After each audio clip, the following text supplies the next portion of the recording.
સ્વાગત છે મારા કિચનમાં. આજે આપણે બનાવીશું ના હાંડવો ના ઢોકળા, દાળ ચોખાનો ક્રિસ્પી ટેસ્ટી એવો નવો નાસ્તો ચટપટી ટેસ્ટી ટમેટાની ચટણી સાથે બનાવીશું. તો આપણે ઝારખંડનો ફેમસ નાસ્તો ઢુસકા બનાવીશું. જો તમને મારી રેસિપીઓ ગમતી હોય અને હજુ સુધી ચેનલને સબસ્ક્રાઈબ ન કર્યું હોય તો સબસ્ક્રાઈબ કરજો અને બાજુમાં આપેલી ઘંટી દબાવજો એટલે નવી નવી રેસિપીના નોટિફિકેશન આવે. તો ચાલો બનાવીએ. તો પહેલાં આપણે દાળ ચોખા પલાળી દઈશું. એના માટે એક બાઉલમાં આપણે કોઈ પણ એક વાટકી તમારે સેટ કરી લેવાની. ઢુસકા તમારે કેટલા બનાવવા છે તો 2 વાટકી ભરી ચોખા કોઈ પણ વેરાયટીના તમે લઈ શકો છો. એ જ 1 વાટકી ભરી ચણાની દાળ. તો 2 વાટકી ચોખા હોય ત્યારે તમારે 1 વાટકી ચણાની દાળ ઉમેરવાની અને એ જ અડધી વાટકી ભરી અડદની દાળ ઉમેરી દઈશું. તો આ એનું માપ રહેશે. એકદમ સારી રીતે મિક્સ કરી દઈશું. 3 થી 4 પાણીથી ધોઈ પાણી ક્લિયર થાય પછી આ રીતે ઉપર સુધી પાણી ભરી અને 4 થી 5 કલાક માટે કે પૂરી રાત માટે પણ તમે એને પલાળી શકો છો. તો મેં લગભગ 5 કલાક જેવું પલાળ્યું. 5 કલાક પછી તમે જોઈ શકો છો આ રીતે દાળ ચોખા એકદમ સારી રીતે પલળી ગયા છે. હવે આપણે મિક્સર જાર લેશું અને દાળ ચોખામાંથી આ રીતે પાણી નિતારતા જઈ અને જેટલા મિક્સર જારમાં દાળ ચોખા આવે એટલા આપણે ઉમેરી દઈશું. અને થોડું વાટતા ટાઈમે તમને જો જરૂર લાગે તો ફ્રેશ પાણી તમારે ઉમેરી અને વાટી લેવાનું.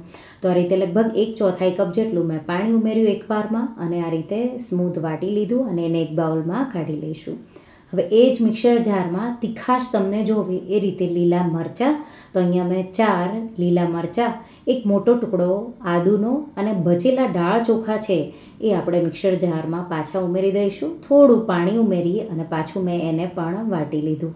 તો એને પણ બાઉલમાં કાઢી લઈશું. અને એ જ રીતે જો દાળ ચોખા બચ્યા હોય મિશ્રણ તો આ ટાઈમે હું થોડું એમાં વધારે પાણી ઉમેરીશ કારણ કે આ બેટર ઓલરેડી ઘટ્ટ જ મેં વાટ્યું છે. તો પહેલેથી બહુ પાણી નહીં ઉમેરવાનું. તમને જરૂર લાગે લાસ્ટમાં તો તમારે ઉમેરવાનું. તો બેટર બહુ ઘટ્ટ ન હોવું જોઈએ કે બહુ પાતળું પણ ન થવું જોઈએ. મીડિયમ થીક એવું બેટર હોવું જોઈએ.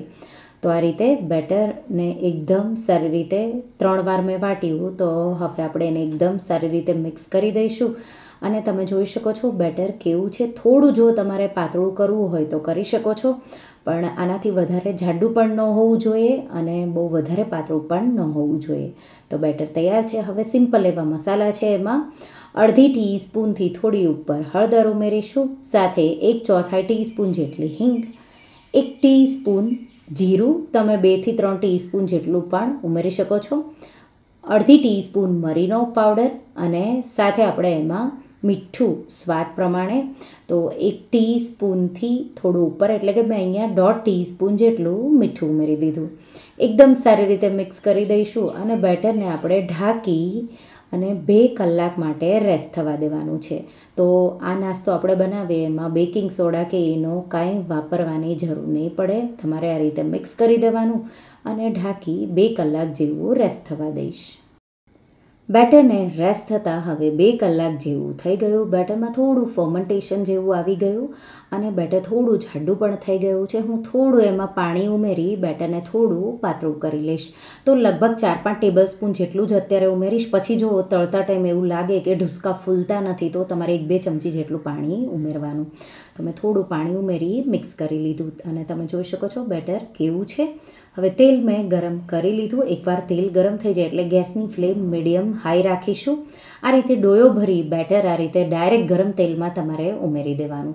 તો ગોળ પડે એ રીતે જ તમારે ઉમેરવાનું અને આ રીતે તમે ઉમેરશો. ગેસની ફ્લેમ મીડિયમ હાઈ હશે એટલે ઢુસકા છે એ આ રીતે ઉપર આવી જશે અને ફૂલી જશે. ફૂલી જાય એટલે તમારે એની સાઈડ ચેન્જ કરી બીજી સાઈડ પણ તમારે એને તળી લેવાનું અને 2 સાઈડથી તમે જોઈ શકો છો આવું તૈયાર થશે.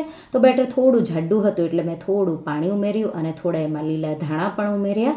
આ રીતે પાછું આપણે ગરમ તેલમાં ઢુસકા ઉમેરી દઈશું અને આ રીતે તમે જોઈ શકો છો થોડું બેટર મેં પાતળું કર્યું. ત્યાં તમે જોઈ શકો છો એકદમ સારી રીતે ફૂલી ગયું અને આપણે જેમ પહેલાં તળ્યું એમ જ પહેલાં 2 સાઈડ તળી લેવાનું. પછી તમારે ગોલ્ડન અને ક્રિસ્પી 2 સાઈડથી આવું થોડું ક્રિસ્પી થઈ જાય ત્યાં સુધી તળવાનું. તો આ રીતે બીજા બધા પણ ઢુસકા હું તળી અને તૈયાર કરી લઈશ. તો બહુ સિમ્પલ એવું છે. તમને જ્યારે પણ આ વડા તો તમે ખાતા હશો દાળ ચોખાના, પણ આ રીતે ઢુસકા છે એ અલગ જ ટેસ્ટી અને હું એને ચટપટી ટેસ્ટી એવી ટમેટાની ચટણી સાથે ઝારખંડમાં આ જે કાળા ચણા અને બટેટાના શાક સાથે સર્વ થાય છે. પણ મેં સિમ્પલ એવું જે ટમેટાની ચટણી સાથે સર્વ કર્યું, પણ એના સાથે પણ આ ખાવાના ખૂબ જ ટેસ્ટી એવા લાગે છે. ગરમા ગરમ ઢુસકા બધા મેં તળી તૈયાર કરી લીધા. સાથે આપણે ટમેટાની ચટણી પણ બનાવી લઈશું. ચટણી માટે એક પેનમાં 2 ટીસ્પૂન જેટલું તેલ ગરમ કરી 4 થી 5 લસણની કળીઓને થોડી સાતળી લઈશું. લસણ ન ખાતા હોય તો નહીં ઉમેરવાનું. એમાં આપણે 4 ટમેટાં આ રીતે ટુકડા કરેલા, સાથે આપણે મીઠું ઉમેરી દઈશું એટલે ટમેટાં જલ્દીથી સોફ્ટ થઈ જશે. તો આ રીતે લગભગ 2 થી 3 મિનિટ જેવું ટમેટાં સોફ્ટ થાય ત્યાં સુધી ટમેટાને થવા દઈશું. થોડા ટમેટાં સોફ્ટ થઈ જાય એટલે 4 થી 5 સૂકા લાલ મરચાં ઉમેરીશું અને 2 મિનિટ જેવું પાછું આપણે એને થવા દઈશું. 2 મિનિટ જેવું થાય એટલે આપણે એક નાનો ટુકડો આંબલીનો, તો એમાંથી આપણે આંબોળિયા કાઢી લેવાના અને આંબલીનો ટુકડો ઉમેરી દેવાનો અને એને પણ આપણે 1 મિનિટ જેવું થવા દઈશું. આ રીતે 1 મિનિટ જેવું થાય આંબલી સોફ્ટ થઈ જશે. ગેસની આંચ બંધ કરી થોડું આપણે એમાં શુગર કે ગોળ પણ તમે ઉમેરી શકો છો, ઉમેરી મિક્સ કરી દઈશું અને મિશ્રણ ઠંડુ થાય એટલે મિક્સર જારમાં આપણે એને ઉમેરી વાટી લઈશું. એકવાર આ રીતે હું એને પહેલાં એની પેસ્ટ બનાવી લઈશ અને પછી થોડા લીલા ધાણા ઉમેરી પાછું એકવાર હું એને પલ્સ કરી અને ચટણી તૈયાર કરી લઈશ. ચટણી તૈયાર છે. ચટણીને આપણે સર્વિંગ બાઉલમાં કાઢી લઈશું અને ઢુસકા આપણા તૈયાર છે. ગરમા ગરમ ઢુસકા અને ગરમા ગરમ ચટણી સાથે તમે એને સર્વ કરો. ઢુસકાને તમે ચા સાથે સર્વ કરો તો પણ ખાવાના ખૂબ જ ટેસ્ટી એવા લાગશે. તો દાળ ચોખાનો આવો ક્રિસ્પી નાસ્તો તમે જો ક્યારેય ન ટ્રાય કર્યો હોય તો રેસીપી એકવાર તમે જરૂરથી ટ્રાય કરજો, તમને ખૂબ જ ભાવશે. તો ઢોકળા હાંડવો તો તમે બહુ જ ખાધા હશે, પણ આ નવો ઝારખંડનો ઢુસકા તમે રેસીપી એકવાર જરૂરથી ટ્રાય કરજો. તો તમને આ રેસીપી કેવી લાગી મને કમેન્ટમાં જરૂરથી જણાવજો. અને જો તમને આ રેસીપી ગમી હોય તો વિડીયોને લાઇક કરજો, શેર કરજો અને મારા ચેનલને સબસ્ક્રાઈબ કરજો. અને આવી જ નવી રેસીપીઓ માટે તમે બેલ આઇકન બટનને પ્રેસ કરજો. Thank you for watching.